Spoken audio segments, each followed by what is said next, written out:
Welcome back to the All Outdoors Photography Podcast, and today we have Ray Hennessy on the show. Ray is a full-time professional wildlife photographer, specializing in dramatic bird images. He also teaches workshops and is a host of the podcast Wildlife Photo Chat, among many other podcasts. So, welcome to the show, Ray. Hey, thanks for having me. I love the intro. I just need to bring you around with me and introduce me that way all the time. That was nice. Yeah. It makes me sound so professional.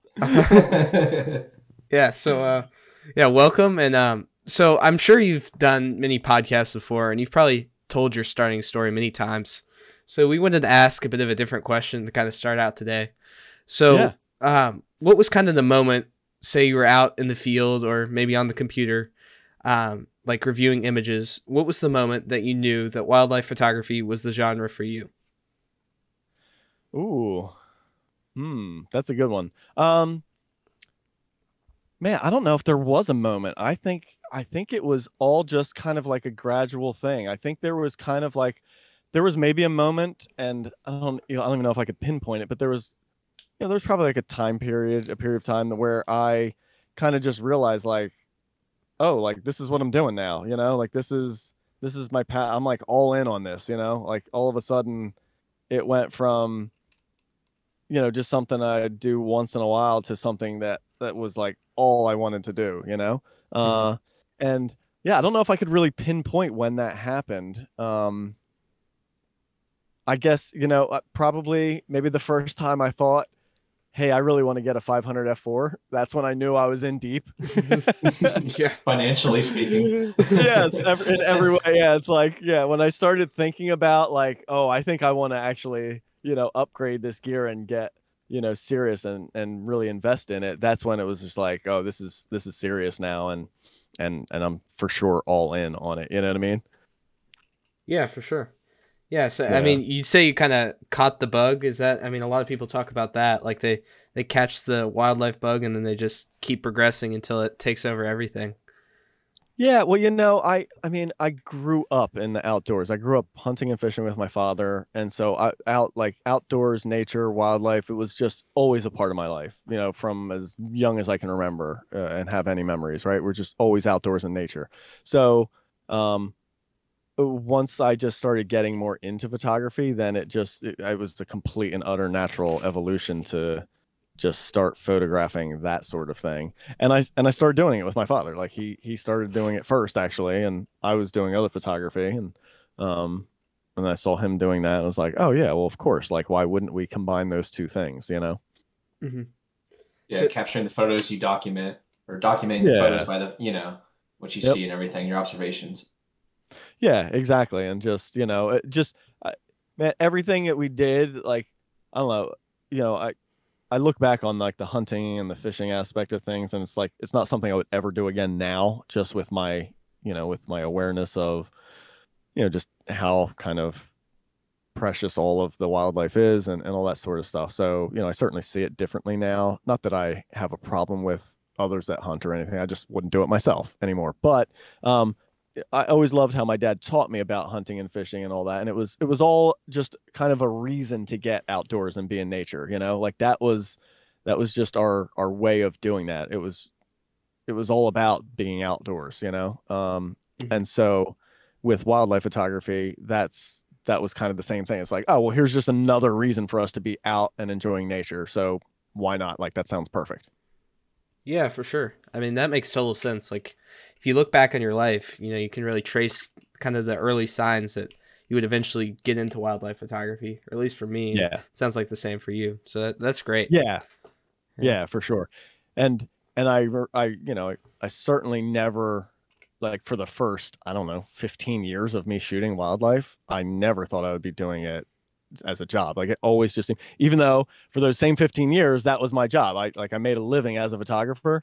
I just never thought oh, I'll be making a living as a wildlife photographer. That just never really crossed my mind. It seems so foreign, it seems so almost impossible, and it also seemed like I didn't need to, because it was just such a fun hobby, and I almost didn't, not that I didn't want to, it just, I don't know, it just didn't really cross my mind, so now that that's my job, it's kind of that part is weird to me still.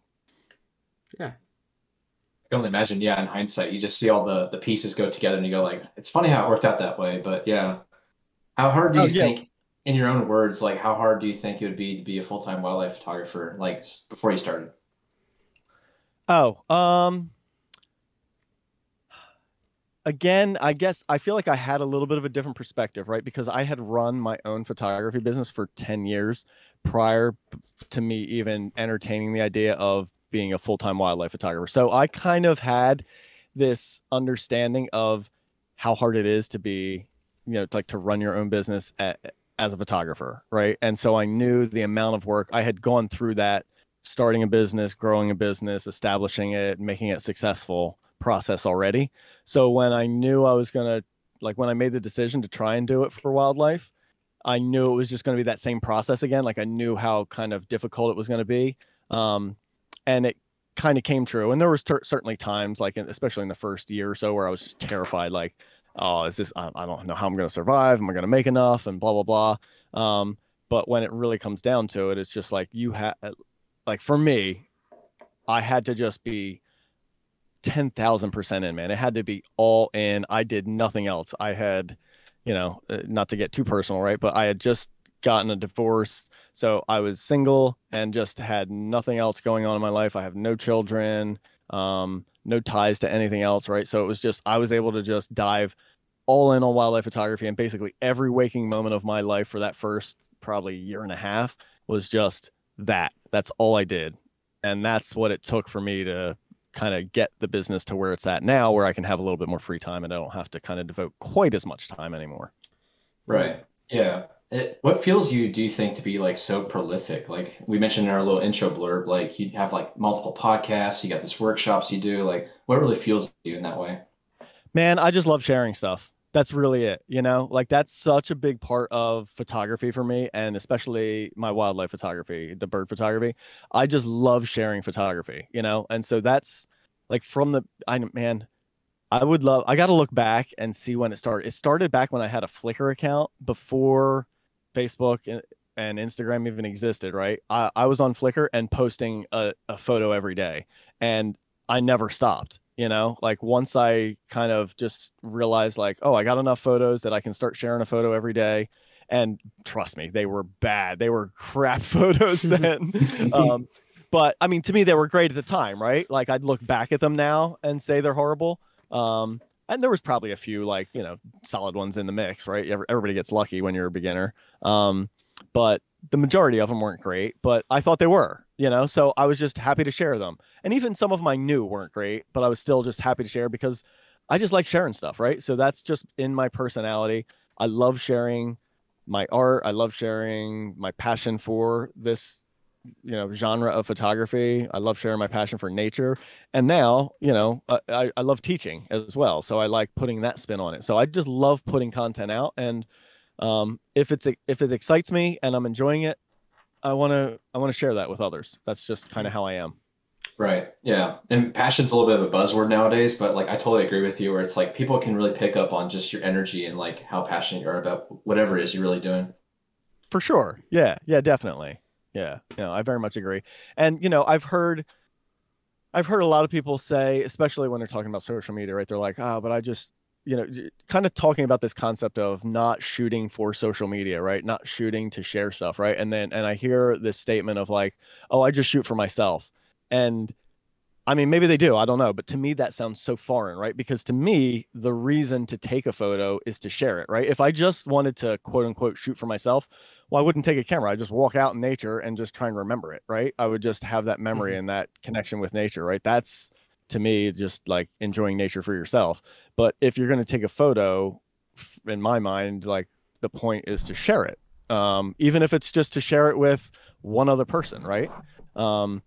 And so that's how I view photography. It's like I take these photos to share them. That's kind of the point. Right. Yeah. And you were doing that long before social media in a way too, which is like on Flickr. So that's really cool that you probably had that like mindset throughout. Yeah, exactly. It was like as soon as I found Flickr, I mean, I remember it was probably like, gosh, I would guess maybe like 2002, something like that, Wow. I found Flickr, like stumbled upon Flickr. And that was before I was shooting wildlife. Like I didn't really start shooting birds and wildlife until like 2000. In fact, It was so funny. Just the other day I stumbled upon a photo that was my first common loon photo from like a camping trip I did with my family in 2004, and it was on a Nikon D70 with like a 70, or no, it was like a 28 to 200 like kit lens or something like that. I mean, the photo is like horrible. I think I threw it on my Instagram story. But I was like, oh wow, I shot like a bird photo in 2004. So anyway, a few years prior to that, I was shooting other stuff, you know, portraits and whatever else I was just shooting. And then I stumbled upon Flickr and I was like, oh wow, look at this. Like you can share photos here. This is incredible. And then I started seeing other photos. I'm like, oh my gosh, like, oh, it's a great way to learn, you know, and just see what others are doing and that sort of thing. And so I joined Flickr then, and then, you know, eventually started shooting the birds and started sharing more of that. And then, you know, started doing the daily sharing and then just never stopped. So, like, before Flickr, like, how would you share with people? Would you, like, print them out and, like, show them to your friends and family, or what was kind of your method back then? No, I never printed. I think it was weird. I was a working professional photographer and didn't have a camera for probably 3 or 4 years. Oh, wow. Wow. So, yeah, I got into like being a working photographer by just being on the computer side of things. Like, so that's what, you know, in 1999 when I was graduating high school, I didn't know what I wanted to do. Took a digital photography class, and within like a month or two, I was teaching the class and the teacher Photoshop. And so I just really liked the digital side of things, the computer side of things, like manipulating photos and that sort of thing. And so I got this job at a portrait and wedding studio at just kind of running their digital department, right? I didn't shoot. All I did was just like operate the computer, right? And manipulate photos and edit them and do what they needed to do to make that studio work. And I was fine with that. Like that's all I wanted to do for years. And then eventually I got completely tired of that and was just like, all right, now I want to be behind the camera and start shooting. And so I don't know. I mean, honestly, probably like when I got my first camera is about when I was like, I discovered Flickr. You know, I may have even discovered Flickr like right at the same time or right before it, and then was like, got a camera and then started sharing. So yeah, I don't have any memory of sharing photos prior to some kind of online medium. Wow. That's Okay. interesting. Yeah, you jumped, past all that. So I'm not sure if you mentioned already, but what was like your first camera? You probably went First, straight to digital, I imagine, right? yes, I did. Yep. Yeah. I mean, I learned through like the job I had. I learned photography on Hasselblad cameras. You know, like that's how I learned photography was on medium format film and shooting weddings and that sort of thing with that kind of camera. So that was interesting to learn that. But then my first camera, because I was always on the computer side of things, was a Nikon D200. But I had used and borrowed a D70 that studio had, and really funny, like when I first started working there in 1999, that they had a digital SLR. It was a Kodak 520, which was a $12,000 2 megapixel camera. It's crazy to think now, but yeah, back then it's revolutionary. Yeah. Oh, it was like top of the line, man. Uh-huh. You know, it was like as Uh-huh. good as you could get, you know, like, I mean, just any digital SLR with interchangeable lenses was like unheard of almost at that point, you know? So like the fact that I got to like put my hands on that camera in 1999 and actually take photos and mess around with it and then edit those photos was like, this is incredible, you know? Yeah. And it probably shot like so 1 frame per second too. I don't even know if it had multiple, like, I don't even know if it had a burst. Yeah. Yeah. It was that first one, I think, was based on a Canon body. And then funny, like the next year, Kodak came out with their next model, and then it was all based on Nikon kit. And so then like the studio had to switch and get all Nikon glass for that camera because they wanted the newer digital camera because it went from like 2 megapixel up to 6 megapixel. And it was like, oh my gosh, like all this resolution. And so anyway, that's how I ended up shooting Nikon, right? Because they shot Kodak, which was based on a Nikon body. And so it had the Nikon ergonomics. And then Kodak just basically fell apart and disappeared. They like just fell out of the industry. And so the evolution for that studio, they already had the Nikon glass investment. So they just went Nikon with their digital SLRs. And I got used to shooting them there. And so when I bought my first one, I bought a Nikon D200. Yeah. Interesting. Yeah. What a way to go about it, though. Yeah. Oh, I So mean, yeah, it was so weird. And listen to this. You ready? The craziest thing? Those Kodak cameras did not shoot JPEGs. They only shot RAW. wow. Oh my gosh. They didn't even Imagining shoot starting out JPEG. with that. Yeah. So I ended up like doing RAW, like only shooting RAW and understanding it before I even shot JPEGs because that's the only thing that that camera did at the time. And so I remember not even understanding it and like somebody that like sold these cameras came into the studio and did like was doing like a demo of the next model and they showed us what you could do with like highlight recovery on a raw file and I remember my mind being blown. I was like, what? I've had this power all along and didn't know it because I've been working with these raw files and you always had to convert it in using Kodak software and it was I just viewed it as like a pain in the ass, right? Meanwhile it was a raw file that had like all this extra power and I didn't even know it. And then as soon as I found that out, I was like, oh my gosh, and my mind was blown and I was so happy. And so yeah, I like was using all this raw file stuff before, like Nikon's first camera didn't even shoot raw. It was JPEG only, So it was just kind of weird how it all happened. It was such a strange time. Yeah, it Yeah, sounds like for sure. with that class and teaching your teacher, as you said, other students Photoshop, and then doing this where you start out with shooting raw. It's like you're always like ahead of the game in such a way too. Yeah, it kind of, but like Without not trying to planned at be. all. Like Yeah, yeah, completely Yeah. stumbling into it. Yeah, totally. But I think sometimes, when you're a beginner, kind of those forced limitations can like really help you.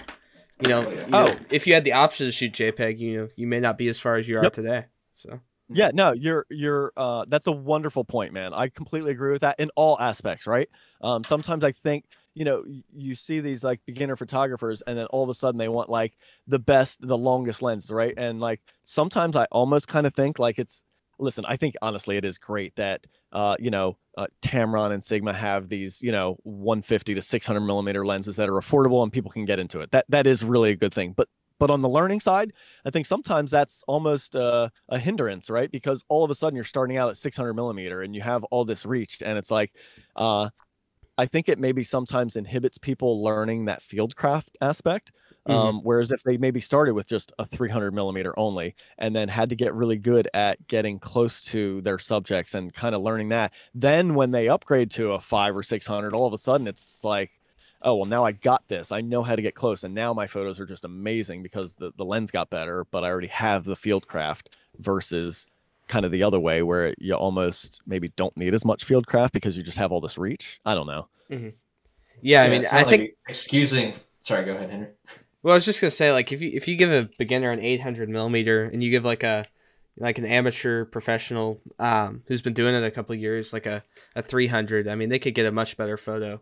Just because the Yeah. beginner will stick back. But I mean, there's a certain range of wildlife where it's just almost too far to shoot, no matter what lens you have. So I think Yep. that's a great point for sure. True. Yeah, Yeah. and it's not like excusing the focal length as being like laziness, of course, but it is like I feel like it really teaches you patience. Correct. Yep. Yeah. Yeah. It totally, you're right. It's not laziness at all, but it's a different approach, right? You have to, if you're stuck on shorter focal lengths, you have no choice but to get better at your field craft of learning these subjects and understanding their behavior so that you can get close enough to get a decent shot, right? It's not that the photographer with the longer lens is being inherently lazier. It's just they don't have to because they have the extra reach, right? So having your hand forced, like you said, right? Like kind of what we're tying it into, having my hand forced with some of these learning techniques or being stuck on raw files, I think it's a good thing sometimes. Yeah, for sure. Yeah. So shifting gears here a little bit, we want to talk about maybe your creative approach with photo taking. So use of light is very stunning, to say the least. So Thank you. yeah, what do you look for when it comes to different light and directions? Like, yeah, what do you really go for, and how do you, I guess, express that in a photograph? That's easy, man. It's just one word: drama. Like that's it for me. Like I just love dramatic light. I've loved it since I learned how to use it and manipulate it for portrait photography, and that's a big part of what influenced my bird photography style is what I learned and was able to figure out and was taught with my wedding photography. And understandably, right, it's easier when you have subjects that you can say, stand over here and let me add a reflector here and turn your face this way, right? So I was able to dial it in and kind of learn and figure that stuff out with wedding photography and then start applying it to my bird photography. And That's what I always seek out, man. I just seek out drama. So, give me strong side light, give me strong backlight. If the light's coming from behind me and it's kind of flat, then give me a strong composition that makes it interesting. Like just anything to give me some kind of drama, that's what I'm seeking out. And if I can position myself to make the light more dramatic, or to make the background versus the light on the subject more dramatic or more different, like that's what I'm looking for extremes all the time, I guess is a good way to describe it. Mm-hmm. Okay. Yeah. I guess a lot of people, especially starting as wildlife photographers, they kind of think of that light and the dramatic just conditions to be really set to the beginning and end of the day. Do you ever shoot midday light? Uh, Very rarely. I mean, overcast light, sure. Yeah, right. I'll shoot all day, depending on what I'm photographing. But if it's sunny, I don't know that I seek to go out in the middle of the day. There was one time I did because I was trying for a very specific shot. I was just trying to shoot a silhouette with like really wild bokeh. And I needed the sun to just kind of glitter off the water. So I could do that in the middle of the day. But the other times that I've shot in the middle of the day are more of just, I'm here at this place. I have some time to kill. I'm just going to walk around and I'll take my camera with me. And then, maybe I see something and I'm able to kind of, see if I can make something happen out of it, which for me, honestly, in the middle of the day, if it's like sunny in the middle of the day, I'm seeking a silhouette. Like that's pretty much my go-to. Not to say that there's nothing else that can be done, but for me, that's what I find can be manageable with like midday sun and kind of creative and dramatic. Mm-hmm. Right. So, I feel like a lot of people, they think of like a bird portrait as being like well lit, just like a basic all around good shot. But like the silhouette stuff that you do, it's like it's different. I don't know. It's just different where it accentuates the shape of the bird and everything else too. And I think that's really refreshing. Oh, thanks, man. And what you said is like that's the one most all important rule for me when I shoot a silhouette is the shape of the bird. And that's what I try to instill in the people that I teach is like, if you're going to shoot a silhouette, you've reduced that subject to a shape.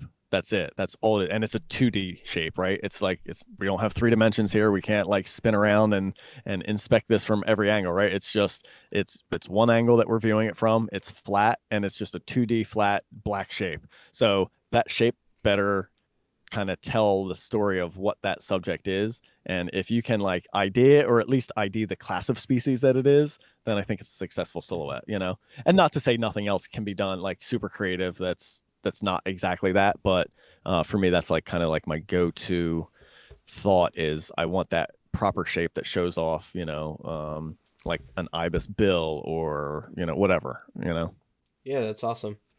So you mentioned overcast days. So a lot of people find overcast light extremely flat. I mean, which it is. It has kind of a cooler color tone, and many people won't shoot at all. So when you shoot on those days, what do you do to add drama when there isn't the dramatic light? Yeah, that's a great one. And this is another one that came straight from my portrait days, like my portrait photography. And that is you can totally find and make direction out of overcast light. And it's all about finding overhanging other things, right? So in nature, in my wildlife photography, it's looking for overhanging trees, overhanging branches, and then all of a sudden that creates shadow. It creates, or not actual like visible shadow, but it creates darker patches, and then there's all of a sudden there's direction to the light, so like if you're under, like, just imagine being under a big like tall pine tree, right, and it's real dark over top, but then it's overcast. Well, if you're next to a field, then all of a sudden that light's coming in from that field, and now there's direction to the light. So if you stand with the field behind you and your subject's under that dark pine tree, right, now it's front lit. You have like light coming in from behind you and on it. Well, if you stand to the side and shoot parallel to that field, well, now you have it side lit, but it's really soft, and it's like a giant softbox coming in from the side. And if you shoot in towards that field, now it's backlit because it's darker underneath that pine tree and you're shooting out into a brighter field, right? So now you have backlight that you can manipulate, and it's all way softer than we're used to seeing with sunlight, but it's there. There's still direction to be had. It can still be there. And one of my favorite things is to find a big opening in the canopy of trees above.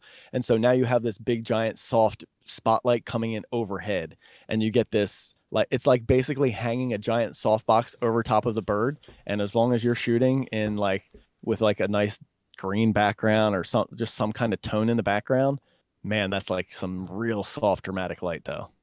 Yeah, that's awesome. And it, like you said, it's soft enough that you could still get detail in the bird no matter the direction of the light. So correct. Yeah. Yep. So is there like a certain type of subject that you prefer for overcasts? Well, yeah, I mean, generally, like, put me in a forest, right? That's where I want to be for overcast. Like, I want to have a background for the most part. Other than the times I'm specifically trying for high key in the forest or something like that and shooting up against a white sky, I'm looking for a background because I don't want just that like kind of gray sky background and like, man, like out on the beach on an overcast day, that's not too exciting for me, you know, like a wide open space. It's just like, that's where the light's like flat and boring. And other than doing like high key, it's like, how many high keys am I going to shoot? I just don't want to shoot everything high key, you know? And then that's where, because it's open and there's nothing to block or manipulate that light. Now it's just flat everywhere, right? So now there is no direction to the light. It's just soft, flat, kind of boring light. And again, not to say you can't do some amazing photos in that, right? Because I have taken some and I've seen some amazing, right? You can do some cool stuff in that, but it's way more difficult. And in general, everything's just so flat and blah. But put me in a forest, and then all of a sudden I have all the stuff I was talking about, right? I have a background. I have things that are manipulating the light and changing the light and causing it to have direction that I can seek out and try and play with and work with more. And so generally speaking, like, you know, songbirds, warblers, that kind of stuff is where I'm like, yep, give me overcast all day and I'll be out there shooting all day, because in the forest, honestly, the sun sucks. It's hard as hell, you know? Yeah. It can be frustrating during golden hour, I find, when you get these, you know, nice rays of sun, you know, maybe coming through the forest, but the bird will never land in the right spot. So yeah, exactly. Never know how patient. Yeah, totally. Yeah. And, you know, I mean, that's the thing, right? So that's like, if we just talk about warblers, right? I've been shooting warblers for, I don't even know how many years, right? So at this point for myself, you know, talking to about like jumping back to what you were talking about earlier about how I try to get creative with stuff and shoot a little bit different. Well, now with my own personal warbler photography, I do seek out going to shoot in the sun. And it means that 99% of those photos are not going to work out because, like you said, that bird is not going to land in the right spot, or he's going to land in the spot where there's just a weird branch shadow coming across, or there's a hot spot in the background or whatever. But every once in a while, it lands in that right spot where I get this like spotlight of sun, and it's a dark background, and I can make a black background or whatever out of it. And so it's way harder. Like if I'm going to take somebody out for a job and shoot warblers, well, I'm praying for overcast light, because it's just so much more forgiving and easier and gives us way more opportunity. But if I'm shooting for myself, I kind of don't mind that that sunlight, because I already have the other shots over and over and over again. Yeah, it's that consistency for clients. You know, when you're a professional, I guess you really got to take that stuff under account. So it's a very different approach. And that's the one thing I think that was probably the most shocking to me was I had this idea of, I'm going to be a professional wildlife photographer and I'm just going to be out photographing birds all day, like all the time. Right. And I am, but the reality is I'm not photographing them for me. And that's very different. Right. So what I want for myself versus what 90% of my clients want are two very different things. And also, you know, and I don't know how to say this without sounding like I'm trying to brag here, and I don't mean it that way, but I have a lot more experience than a lot of my students, right? So what I can do versus what my students can do are two different things, right? Just as far as understanding like some of that more challenging light and how to set the camera properly, or how to just think quick and change things, right? If you don't have the experience doing that stuff, it can be very challenging and honestly frustrating, you know? So I'm not going to put most of my students in that scenario because they're just going to walk away unhappy with photos that they don't like. Whereas if it was just me, I'm going to certainly put myself in that situation because I'm going to kind of strive for that, or at least be okay with walking away with nothing. Mm-hmm. Yeah, of course. You're more likely to like take creative risks if it's just you going solo. Yeah. But when you're teaching clients, it's like you're there to really, I guess, in a way, sell them the experience of taking photos of Yeah. birds. Yep. And give them some knowledge of how to do that. And listen, some clients, I work with a wide range of clients. Some clients are coming to me because they're like, dude, I really love what you do with this, X style of lighting, and I want to learn more about that. And I'm like, sweet, let's go do it. Here, let's go get challenging, and this is how we do it, right? But a lot of people are coming to me and they're just like, I just want to understand how to do this better, right? And that's a very different approach than let's go shoot backlight for the next 2 hours. Right, of course. Yeah. That's a nice segue, actually. I was going to ask you next is that how much like research do you really put in the finding and photographing your subjects? So maybe if you could talk a little bit more about your workflow in terms of that. Yeah.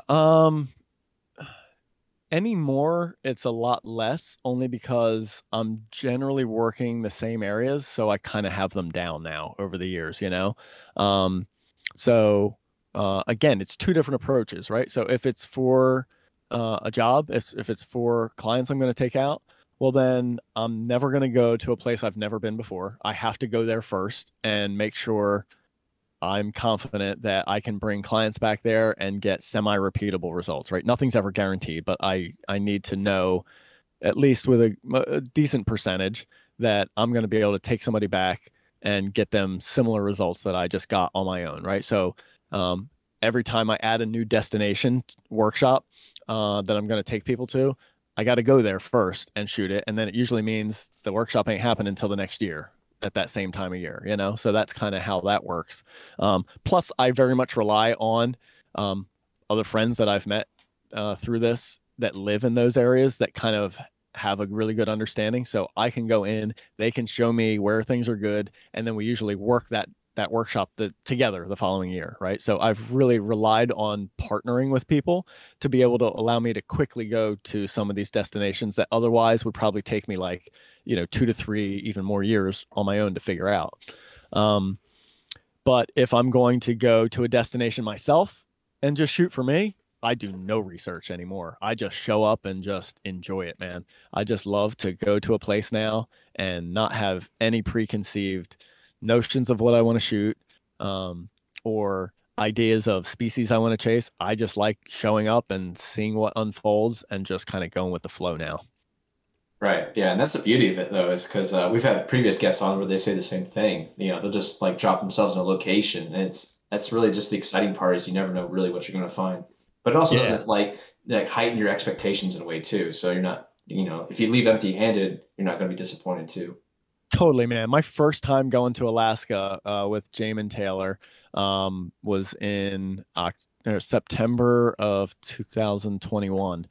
And he kept messaging me ahead of time. He's like, hey, man, all right, so what species you want? What do you want to try for? And I just kept telling him, like, dude, I don't care. Like, I just want to show up and shoot. You know what I mean? And it was funny because he just continued to ask. He was like, are you sure? Like, what do you want? I'm like, no, man, like, whatever, And I went there and had an amazing time. Now, I also had an amazing time because he's an amazing photographer, knew the areas, and he took me to some amazing places, right? If I would have just dropped myself in Alaska randomly with no help, I don't know that would have gone the same way, right? But it's still just fun to go out and explore that way. And I don't know. I think it's a very fun approach that way. But there is the flip side of that, where sometimes for myself, if I'm trying for a very specific shot, I'm doing a ton of research. I'm doing a ton of scouting. I'm going back to the same place over and over and over and over and over again, just trying to get this one shot, like there's one shot of a long-tailed duck I've been trying for like 4 years running now, and I still haven't gotten it. And so there's things like that where it's the complete opposite, that I just really do dial in and have an image in mind and just do everything I can to try and make that happen.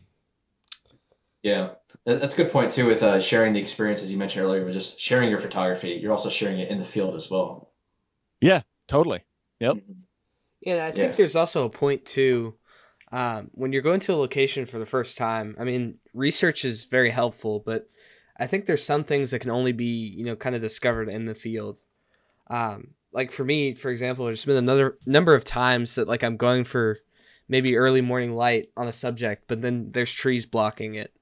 And, it may be hard to see on like a map or something. So I think there's a level of planning, but there's also a level of, you just have to go there, like you said, multiple times and really kind of scope out the area. Yeah, and you know what? You bring up a great point there, and it's one of the things I see over and over and over again with my clients and students that I take out. And that's this concept of over the years, the experience you gain and how that affects your ability to think and change in the field quickly, right? And so an example, I walk into a forest with, a client and we're photographing, pick any warbler species, right? And then all of a sudden the warbler drops in front of us and starts feeding in a particular area. I instinctually, just without even thinking, start moving in certain directions. And I didn't even notice it until I started teaching it, right? So when I start teaching it, I start verbalizing that and I'm saying, all right, so we're going to move this direction because do you see that in the background over there? That's doing this, or the light's coming in this way. And if we move in this direction, that's going to help like fix this or change this and make this more interesting or more dramatic and blah, blah, blah. But meanwhile, I watch them when they're standing there, and this is how it should be, right? Because they're with me to learn. They just kind of stand there, and the first thing they do is the bird lands and they just start picking up and shooting, right? And my almost first thought is, all right, where do I go to fix this? And sometimes it's even before the bird's there, right? Sometimes you hear the bird and you know the area it's going to be, and I just start kind of moving and gravitating to certain areas. And then I have people ask me why, and then I have to explain it, And so it's interesting that over the years, like this almost gut instinct of you just start moving certain directions, and sometimes you don't even know that you're doing it.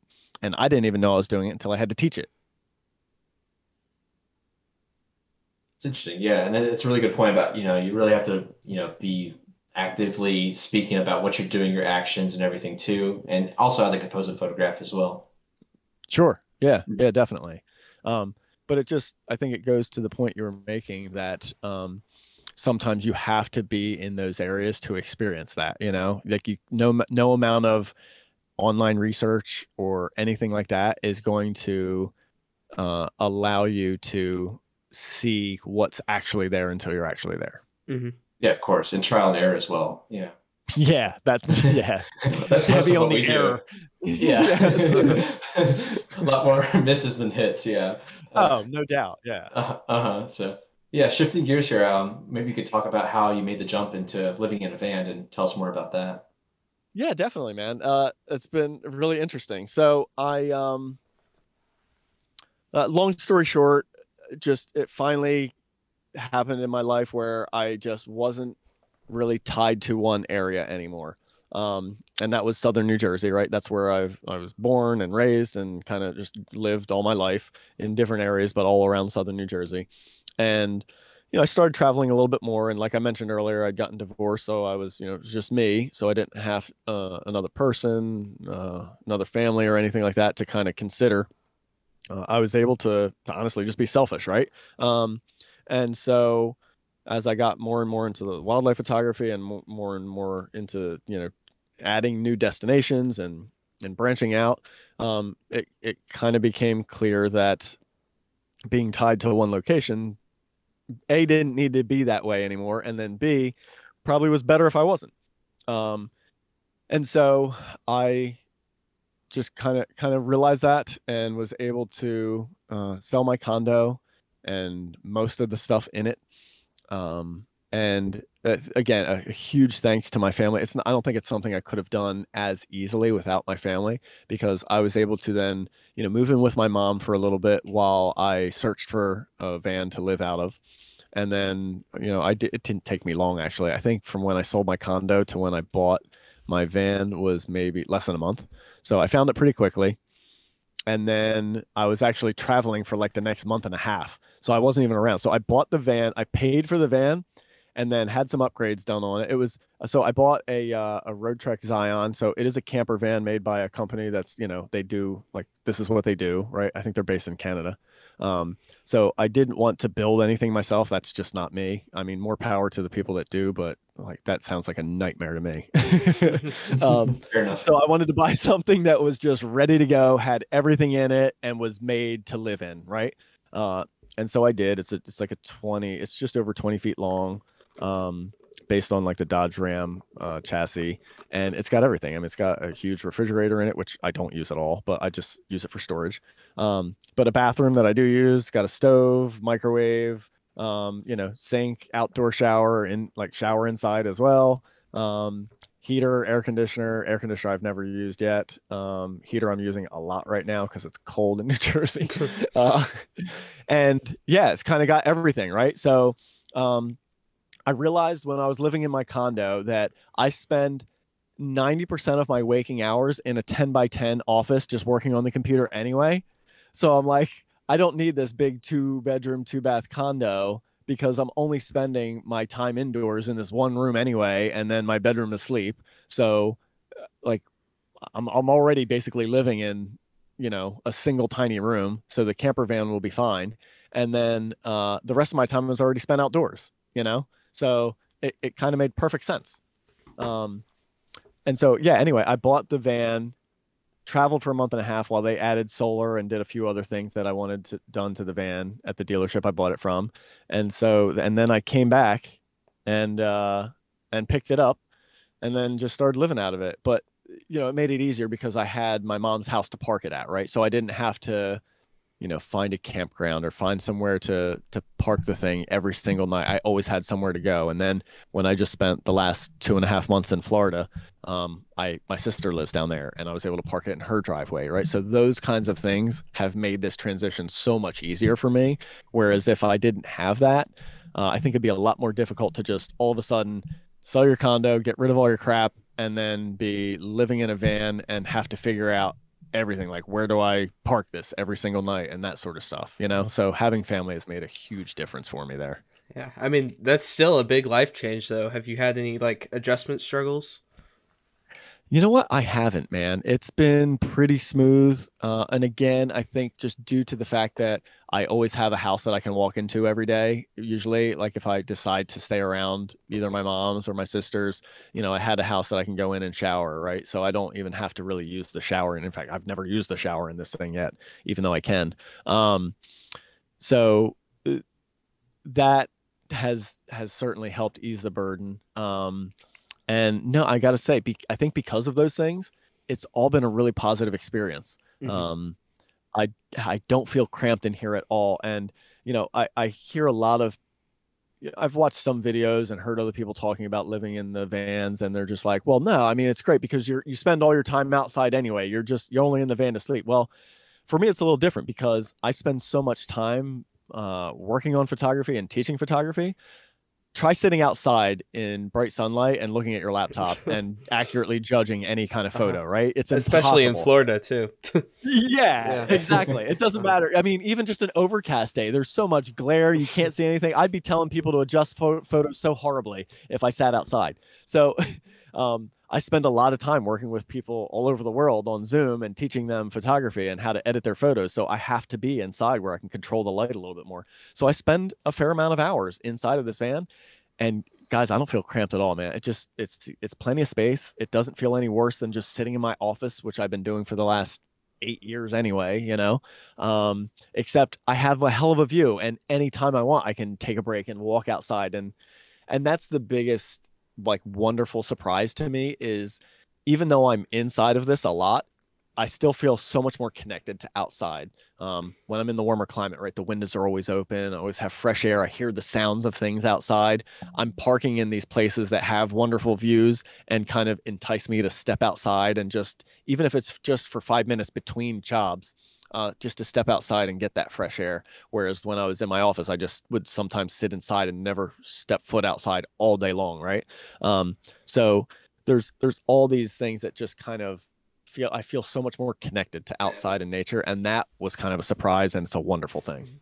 Yeah, and I'd imagine it lead to a lot more photo opportunities too. Like you don't have to be tied down to kind of a central location.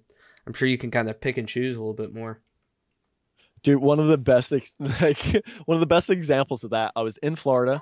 Um, I had parked along this causeway. It's this beautiful spot near where my sister lives, and it's just like a bridge going out to the like from the mainland to the barrier islands. And so you're kind of like in the intercoastal down there, and there's just palm trees, and the weather's perfect, like nice breeze coming in off the water. So I parked there a lot because it's just a beautiful spot, and the weather's always nice, and it felt beautiful. And so the one day I'm working, right, I'm in doing my Zoom client, and I finish up them right before sunset, and I look out the back, and there's just like, oh, there's a little blue heron walking right out the back of my, because I had the whole back doors were wide open, right, and I'm just looking out the screen, and there's the little blue heron. So I just pick my camera up and I walk outside in my sandals and my shorts, and I just start following the little blue heron down this little rock thing, and then he eventually, I was starting to try and shoot him, and then he flies off. And I was like, oh, this is kind of weird that he flew off. I wasn't pushing any closer. And I looked back behind me, and somebody was just walking a dog by. And I thought to myself, well, whatever. It's a public place. And, that kind of thing happens. And so I just continued walking, just a little bit more. And I looked up, and the sunset was gorgeous. So I point my camera at the sunset just to photograph the sunset. And I had the 300 f4 on with the teleconverter. So 420 millimeter. And then as I look through the viewfinder, a pelican flies through and right into the sun. Oh my gosh. And I go click, click, right? 2 frames, just like that. And then I have this silhouetted pelican like in this epic sunset. And it was just like a moment after I had just finished working. I just walked outside because I saw this bird. And I'm not kidding you guys. Within 5 minutes, I had this like one of my best like pelican silhouettes I've ever taken, and it just happened like that. And then I hopped back in the van and drove back to my sister's house and parked for the evening. It's like, like that kind of stuff happens, and I'm like, oh, this is the life. Yeah. Wow. Yeah. And you probably have your computer right there too, so you can get that instant gratification. Oh yeah, totally. If I wanted to, yeah, I could have just like grabbed it and import. In fact, I think I did. I think I imported it and then immediately text to my friends and go, "Look what just happened," and explain the story, and they all curse at me and tell me how much I suck, and I laugh. Yeah. But I do totally. It's not lost on me how incredibly lucky I am. And I do recognize how. And listen, not to say I haven't put the work in, right? But there's also just situations in my life, like I mentioned, like my family that's been able to help and stuff like that. So I do recognize that while I have worked hard for this, I am also lucky to have this. Yeah, it's good that you almost like wake up each day with gratitude just for like how far you've come and how far you're going, really, in a way too. Incredible. I mean, every single day, you're not wrong. I just wake up and I'm just kind of like, I can't believe this is my life right now. It's just incredible. And even being up here in the cold, and it's been a little bit tougher, I wouldn't change a thing. Yeah, for sure. Yeah. So you do a lot of like behind the scenes videos, and you have some podcasts. Could you talk a bit about those projects and how they may strengthen your business and creativity? Yeah, definitely, man. Yeah, the podcast has been an absolute blast. The Wildlife Photo Chat podcast. Thanks for mentioning that. I've been slacking on that lately, just because that's a little bit more work to do. Because I have to, like as you guys know, right? You got to take the time to find the guests, schedule with the guests, especially as soon as you start getting international and working with other time zones, it's just challenging to schedule things. Mm-hmm. And my life schedule is kind of the opposite of everybody else's. I'm working mornings and evenings. I'm ready to do stuff smack in the middle of the day, Monday through Friday, when most other people are working, so that doesn't make things easy to schedule. So I haven't recorded any in a little while, but I plan on getting back to them at some point. And then the Wildlife Photo Chat Raw podcast has been really fun. And that's just, me and, my now girlfriend, Emily Reed, and then our friend, Susan Geiswhite. And it's just the 3 of us every single week talking. And that's easier because we have kind of a set schedule every week where we just make sure we do that. And we don't have to, find a guest and prepare for a guest and all that stuff. Right. So that podcast has been just a lot easier to continue to do and really fun. And then, yeah, behind the scenes stuff, again, that's something I've kind of slacked on. I did a bunch for a while and then just got really busy and slacked on. But in my mind, I have a really strong desire, and I want to make a concerted effort to get back to that again this year. Because again, just like I mentioned in the beginning, I love sharing, right? I love sharing this stuff and this content. And I love when I can share stuff that helps teach others and helps others accelerate their knowledge. And I'm not afraid to give away, a little bit of knowledge, because I think that people that really want to learn are then going to recognize that they can still learn better by paying me and learning directly with me. And that mindset has seemed to have worked out, because my business just keeps growing year after year. And this year is already shaping up to be by far way better, financially than last year. And so, yeah, I do think putting out that content, it really helps. And for me, it's my way of advertising. I feel like I suck at marketing myself and I don't know how to advertise myself. So my way has always been, with all of my businesses, is to just keep putting stuff out there, and eventually people will recognize it and then hire me. And it's slow. It's not like I am not good at that overnight internet sensation of, just growing my account and having hundreds of thousands of followers out of nowhere, stuff like that. That's not me. I am the guy that just keeps putting it out there and grows a few followers every day, maybe, and then just gets the work and keeps going. And I'm totally fine with that. Yeah, I mean, I'm no master of marketing, but I'd say that's pretty much marketing to a T in a way. It's just, you just got to keep producing content, putting it out there to share with people. That's a great point, Ryan, is like, is not giving up. When you first start trying to share on social media or anything, right? It feels like you're just sharing to nobody almost, or just the tiniest of audiences, right? But in my mind, it's like, that's what's always worked for me, is I just kept doing it and I didn't stop, right? Because I enjoyed sharing, and that was it. That was the bottom line. I'm just like, it's okay if just a few people are viewing it. I'm just going to keep sharing because I like sharing. And eventually, after, and I'm sure many people don't want to hear this, right? But after 5, 6, 10 years, now I have a big audience, you know what I mean? And now I can do a new project and automatically have a big audience, because I've been doing this so long that a lot of people follow me and, maybe recognize my name or share the stuff around, right? And again, it's not tens of thousands of followers every time I do things, or, millions of views on anything I do. It's not those numbers, but it's enough, and the numbers don't really matter, because I just love sharing stuff. And if people see it and enjoy it, that's great. Yeah, that's a great point too. I was going to ask you also I know we mentioned social media a little bit at the beginning and Flickr and all that, but like, how do you feel as like standing out? Like, what's a good way to do that nowadays with so many wildlife photographers? Oh, I love that question, man. I think the answer is, do what you enjoy, share your passion. Do not worry about what does best or what you think does best on whatever platform it is, and that goes back to that statement I was saying earlier, right? Where some people, I feel like they say, I shoot for myself.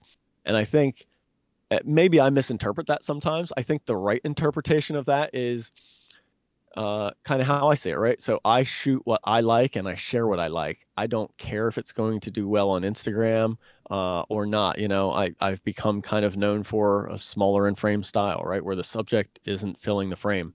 And, I think most people would agree that that's kind of the opposite of what does maybe the best on Instagram.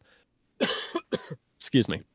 But I feel that because I've stuck to my guns and just continued to share those images, I'm now known for that. And so now I've stood out because I didn't follow maybe what the masses did. Mm-hmm. And you have a more dedicated community too, rather than maybe an artificial following based on kind of algorithm trends and whatnot. Totally. Yeah, I feel like it's easy for people to really pick up on that sometimes too, is like when someone's just following a trend versus like doing what they love the most and just being authentic really at most. Yeah, that's a great word. Being authentic, be authentic to yourself and what you really love with this. You know what I mean? Mm-hmm. And I think if you stick with that, and it's hard, I think I get that, right? It's hard to maybe share what you think is a creative photo, and then you see somebody else that maybe shares what you think is less creative, or is more of following that crowd, and they get the recognition, right? So that's an easy kind of visual cue to you, like or an obvious cue to you of like, well, if I share that, then maybe I'll get that same thing. And I think that's a little bit folly, you know? I think that's chasing the wrong thing. I think if you just stick to your guns, even when it's not doing great, that eventually it will. And that's how you stand out, right? If you and we all do that. Like that's the funny thing, right? We all say as photographers, I think even beginner photographers get that concept of, well, I want to stand out from the crowd. Like I want my work to stand out amongst the masses of everything, right? And how are you going to do that if you're sharing the same thing as everybody else? Yeah, that's a great point. You know, it's really that short term, you know, gratification versus kind of building that long term growth. I think you definitely Totally. represent that second point. So, Oh, thank you, man. Thank you. of course, yeah. Sorry, I got like something attacking my throat right now. Hey, no worries. No worries at all. Yeah, yeah. Henry and I did a webinar recently for Out of Chicago. Not to like boast about it, but like we did one about No, that's upcoming. awesome. Yeah, we did one about up and coming photographers and how to stand out. So I just thought it was a good question because it's like there's many different ways you can really promote your work and everything, but it's all about persistence and really keeping at it too. Mm-hmm. It is, yeah, it is about persistence, you know. And then there's also like a concept of just being different for different sake isn't necessarily great, right? So, you know, it has to be different and kind of visually appealing too. So there is an artistic element to that that I think, you know, it's got to be a kind of a combination of the two. But I think you can't rush it, man. That's the thing that I think I have a very different perspective than most, I'd say photographers, at least that started out in the last 5 years, right? That started out with social media existing. Because as you guys heard earlier, right, I started out like a very long time ago. I've been doing this a long time. I've been shooting specifically birds and concentrating on it for over 15 years. And so I now just feel like in the last 5 years, I've like really developed that style and honed it and gained the audience because of it.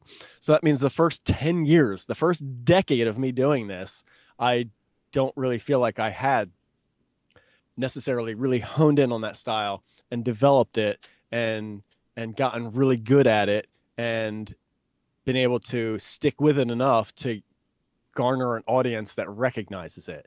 Like that's how long it took me. And listen, there's so many people so much better at this than me at all aspects of it, right? At sharing their photography, at marketing themselves, and just at photography in general, right? There's so many better people. And so some people do make it happen fast, right?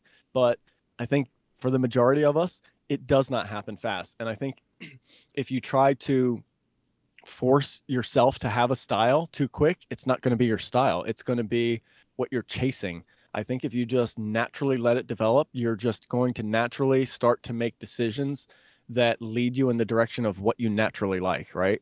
And that's just an organic way to like gain and grow your own photography style, is to just let it happen and give it time to grow. Yeah, 100%. Yeah, that's awesome. That's a good way to put it. Yeah, Awesome. for sure. Yeah, Ray, so to wrap up the show here, we're just going to do like a little lightning round here. I'm going to ask you a few questions just to give us some quick answers here. Sure. Yeah. All right. So give us a goal you're going for, whether in photography or your business. Goal in photography is to start doing more project-based stuff. So instead of just going out to try and get single individual photos that I share, I want to start making cohesive sets of images. Okay. Awesome. Interesting. Is there any, yeah. Is there any new species or you want to photograph? Nah, I'm not a species chaser. I don't have anything specific species wise. I've never been much of a species chaser. I'm more of a good photo chaser, right? So I care more about the photograph in the end than the species. So the species doesn't matter if I can do something cool and creative with the shot. Interesting. It's good. Yeah. It's good perspective. Yeah. Common species, but something different. Unique. Yep.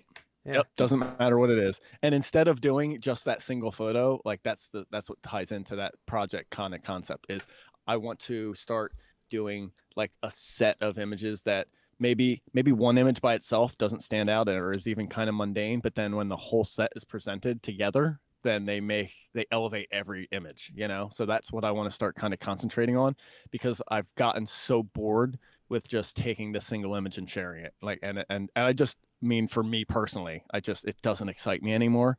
And so I simply had a conversation with some really close friends that I trust and respect, and we kind of together, you know, with their suggestions and stuff like that, kind of came up with that concept for me, and I love it. And so that's what I'm really going to try and work on this year. That's awesome. Right. Yeah. Yeah. So what's your most exciting trip of 2022 that you got planned? Oh, that's a tough one. I think it's going to have to be going up to Newfoundland to see my good friend Brad James up there, Nice. because it's just an area I've never been. So some of the other trips are really exciting this year, but all the rest of them, or most of the rest of them, are places I've been. So you know, the new and unknown is the most exciting for me right now. So Awesome. yeah, but I'm going to be in some great places this year, but that one sounds really exciting. Yeah, I've heard great things about that place, so I'm looking forward Yeah. to seeing that. Yeah. Same Me here. too. And I'm gonna try and road trip it too. I'm gonna try and drive the van there. I'm gonna put the van on the ferry and then drive across the entire island of Newfoundland, That's east coast awesome. to the west coast where he is. So Yeah. that's the tentative plan right now. So we'll see. This should be pretty epic. Awesome. That is awesome. Awesome. Ray, this has been a great conversation. So where can listeners go to learn more about your work? It's simple, man. RayHennessy.com. So the last name is Hennessy. But yeah, it's just Ray Hennessy Wildlife is my business name, and you can find, I think, Ray Hennessy Wildlife on Instagram. But my website is where everything's at. That's where all of my podcasts, all of my videos, every photo I share every day, everything I share is all there. There's just a ton of content there, and it's probably the one thing that I'm kind of like the most proud of, because it's the one place that any viewer can go and see all of my stuff in good quality, presented the way I want it. That's not, you know, hampered by any social media or anything like that. And I've put so many hundreds and hundreds, probably thousands of hours into the content on that site. And so I'm very proud of it. And I hope people can kind of check it out and spend a lot of time there and enjoy some stuff, and hopefully learn some stuff too. Awesome. Right. I remember seeing on your Instagram, yeah, each photo says like you love to see this photo larger, and I agree. Like you really need to see them on a full size screen for them. Yeah, and a little teaser for anybody listening, right? If you ever, like, as the learning aspect, right? I list my camera settings for every single photo on my website. I don't do that on social media all over the place, you know. Awesome. So you get a little bonus extra stuff by just viewing the photo on my website every day. Yeah, that's great. Very useful for sure. Yeah. Yeah. So yeah, we really appreciate your conversation tonight. We've learned a lot, both Ryan and I, and I'm sure our viewers will really appreciate it as well. So before we go here, I do want to mention our Patreon is linked down below. Ryan and I have really been trying to push that recently, as well as our other social medias. And thanks again, Ray, for coming on tonight. It's been great. Thank you, guys. It was an awesome time chatting with you. Best of luck to you both with the podcast. It's really awesome that you guys are doing. I know it's a lot of hard. I know from experience. So congrats to you guys for going as long and as strong as you have. And I wish you guys the best and keep it up. We appreciate it. Appreciate that. Thank you.